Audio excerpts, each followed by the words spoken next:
সুধীমণ্ডলী, আপনারা সবাই এতক্ষণে নিশ্চিত জেনে গেছেন যে মঞ্চে কারা আছেন। আর যদি না জেনে থাকেন আর জ্ঞান দেওয়া আমার পক্ষে সম্ভব নয়। তো আমি আজকে সময় মতো এসেছিলাম, তারপরে যখন উনি এলেন এবং আমরা এখানে ঢুকলাম, ঢুকে এত মানুষ দেখব এ আমি কল্পনাও করিনি। আগে যদি জানতাম তাহলে আসতাম।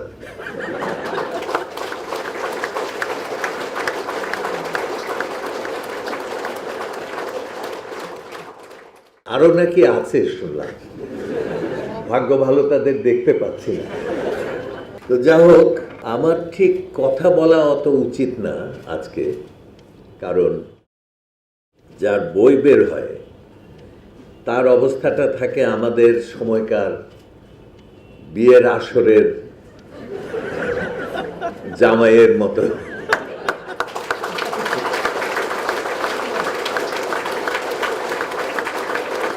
আমার মনে আছে যে অকারণেই রুমাল দিয়ে মুখটা এরকম করেছে,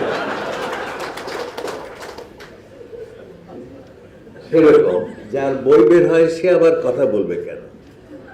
কেমন এখন কোনে যদি গান গাইতে শুরু করে, আজকাল গায়, কেমন সেই দেবদাস ফিল্মের মধ্যে দেখি পার্বতীও নাচে,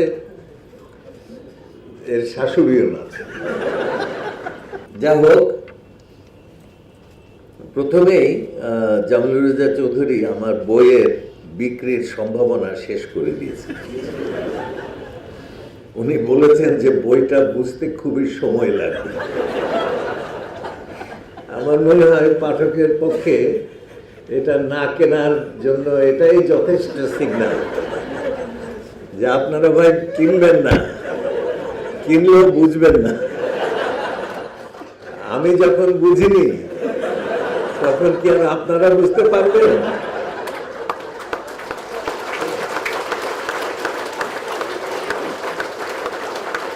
এখন বাংলাদেশের একজন শ্রেষ্ঠ ইঞ্জিনিয়ার যা বুঝতে পারছেন না, অন্যের কি স্পর্ধা সেটা বোঝে। কিন্তু ভাই আমার ভাষা খুব সোজা, আমার মনে হয় যে আপনাদের অত অসুবিধা হবে না। হলে পরে জামিলুর রেজা চৌধুরী সাহেবের কাছে যাবে ফর ক্লারিফিকেশন। জামিলুর রেজা চৌধুরী খুবই অসাধারণ মানুষ।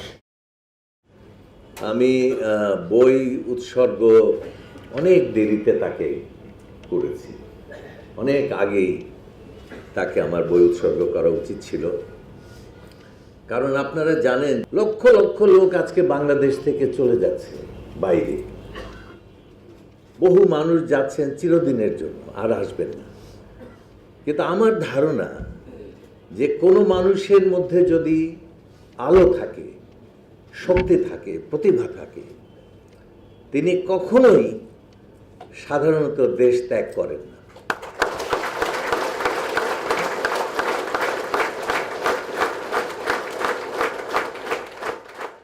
হয় তারা দেশ ত্যাগ করেন না, আর করলেও ফিরে আসেন। ডক্টর ইউনূস দেশ ছেড়েছিলেন, ফিরে এসছেন। ফজলে হাসান আবেদ দেশ ছেড়েছিলেন, ফিরে এসছেন। হুমায়ুন আহমদ দেশ ছেড়েছিলেন, ফিরে এসছেন। জাফর ইকবাল দেশ ছেড়েছিলেন, ফিরে এসছেন। এরকম বিস্তর নাম বলা যাবে যারা এই দেশে আজকে বাঙালি জাতিকে গড়ে তুলছেন, যারা দেশ থেকে চলে গিয়েছিলেন কিন্তু এক সময় টের পেয়েছিলেন যে তার যে আত্মার যে আনন্দ, তার জীবনের যে পরিচয়, সেটা তার মাতৃভূমি, এটা বাইরে হয় না। বিদেশের নাগরিক হয়ে কোনো বড় কাজ করা খুবই কঠিন।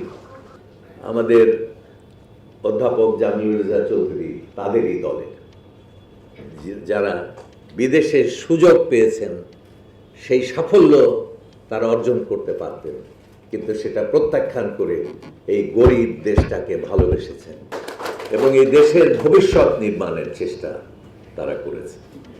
তো এখন আমার নামে অনেক কথা বলা হয়েছে ওখান থেকে, কিন্তু এটা হয়েছে কি, দেশে লোক নাই,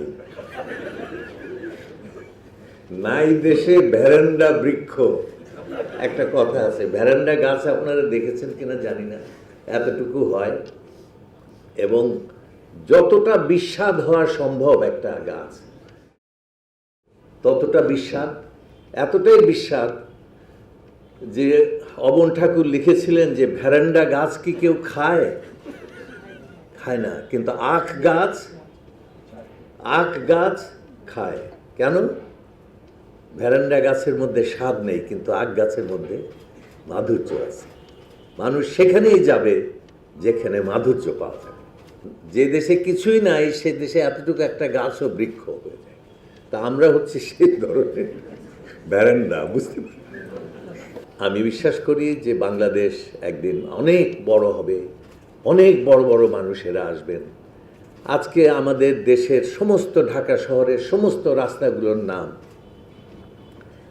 এক একজনের নামে দিয়ে দেওয়া হয়েছে, অর্থহীন মানুষদের নামে নামকরণ করা হয়েছে। এই দেশে কি আর বড় মানুষ জন্মাবে না এদের চাইতে? কেমন? যদি শেক্সপিয়ারের মতো একজন মানুষ জন্মে যান, যদি প্লেটোর মতো একজন মানুষ জন্মে যান, তাকে কোন রাস্তা দেবেন আপনারা? আমার এইটা এক এক সময় দুঃখ লাগে যে আমরা সব রাস্তাগুলোকে দিয়ে দিলাম। আমরা ধরে নিচ্ছি যে এইখানেই বাংলাদেশের শেষ। তা না, বাংলাদেশ আরম্ভ হচ্ছে, বাংলাদেশ এগোবে, বাংলাদেশ বড় হবে, বাংলাদেশ পৃথিবীর শ্রেষ্ঠ দেশ হবে। কারণ আমাদের জাতির মধ্যে অসম্ভব মেধা আছে এবং বহু মানুষ আছে যাদের মধ্যে অসম্ভব কর্মোদ্যম আছে এবং এই জাতিকে তারা অনেক অনেক উপরে নিয়ে যায়। আজকে যেটা করণীয় সেটা বসে থাকা না, নিজের ভেতরে শেষ হয়ে যাওয়া নয়। যে কয়দিন আছি, বাঁচবো না আমরা কেউই, কিন্তু যে কয়দিন আছি, আমাকে সেদিন একজন বলছেন যে একদিন তো আমরা মরে যাব। তা আমি তখন বললাম যে মরে যাব, কিন্তু এখন কি বেঁচে আছি? যদি থাকি তাহলে কি কাজ? কি আমার একটাই কাজ, এই জীবনকে তার সর্বোচ্চ মহিমা দান করা। আমাদের অনেক দুঃখের মূল কারণ হচ্ছে আমাদের আশা হারিয়ে ফেলা। তা আশাটা যেন আমাদের থাকে। আছে দুঃখ, মৃত্যুও আছে, কষ্টও আছে, কিন্তু সেগুলো শেষ কথা নয়। তা আমি আশাবাদে বিশ্বাস করি। তার মানে এই না যে মাঝে মধ্যে একটু কুঁইকাই করি না, এটা সবারই হবে। আমি যত বড় আশাবাদী হই, আমাকে যদি কেউ ভীষণভাবে একটা আঘাত করে, আমার অজান্তে আমার ভেতর থেকে একটা আর্তনাদের শব্দ শোনা যাবে, কিন্তু সে আর্তনাদী শেষ কথা নয়, ওই আর্তনাদী ফাইনাল নয়। আমাদের ফাইনাল হচ্ছে আর অনেক দূরে, আমাদের আক্রমণের মধ্যে হচ্ছে আমাদের জীবন। তো আমাদের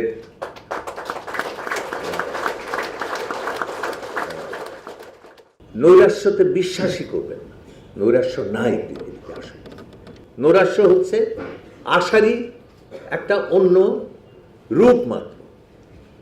তো সুতরাং আসুন, আমরা সবাই আশা করি, আমরা সবাই বিশ্বাস করি, হি হু লিভেথ, হি হু বিলিভেথ শ্যাল নেভার ডাই। যে বেঁচে থাকবে, যে বিশ্বাস করবে, সে মরবে না। ধন্যবাদ সবাই।